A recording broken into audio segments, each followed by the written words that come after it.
সেইকাৰণে আমাৰ ছোৱালীবিলাক কলেজত নাযায়। এইবাৰ আমি আৰম্ভ কৰিছোঁ নতুন এটা আঁচনি যে ছোৱালীবিলাকক আমি কলেজত এডমিশ্যন দিম, বিনা পইচাৰ এডমিশ্যন হ'ব, লগত চৰকাৰে বেংক একাউণ্টত 10,000 টকাও ছোৱালীকেইজনীক দি দিব, যাতে তেওঁলোকৰ পঢ়াৰ খৰচটো চৰকাৰৰ হাতৰ পৰাই ওলাব পাৰে। ল'ৰাকো লাগিব, কিন্তু মই সেইটোকে কৈ আছো, ল'ৰাবিলাকৰ জন্ম আকৌ ল'ৰা পেটৰ পৰা হোৱা নাই নহয়, ছোৱালী পেটৰ পৰাহে হৈছে, হয়নে?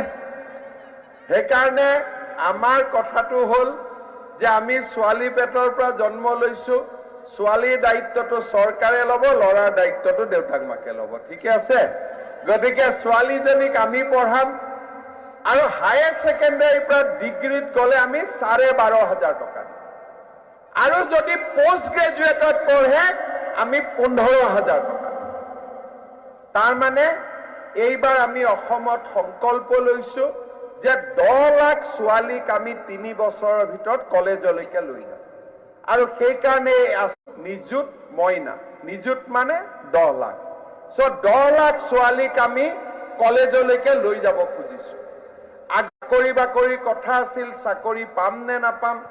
এতিয়া মোদী ডাঙৰীয়াই ভাৰতবৰ্ষখনক ইমান আগুৱাই লৈ গৈছে যে মেধাৱী আৰু পঢ়া শুনা কৰা ল'ৰা ছোৱালীয়ে চাকৰি বাকৰিৰ কাৰণে চিন্তা কৰিব নালাগে, কৰবাত নহয় কৰবাত সংস্থাপন পায়ে যায়।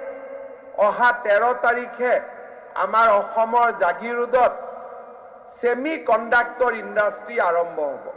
সেমি কণ্ডাক্টৰ মানে কি বুজাবৰ কাৰণে বহুত দিগদাৰ, ময়ো ভালকৈ বুজি নাপাওঁ, কিন্তু মোবাইল গাড়ী যদি চলিব লাগে ভিতৰত সৰু চিপছ এটা লাগে, আৰু সেইটো নহ'লে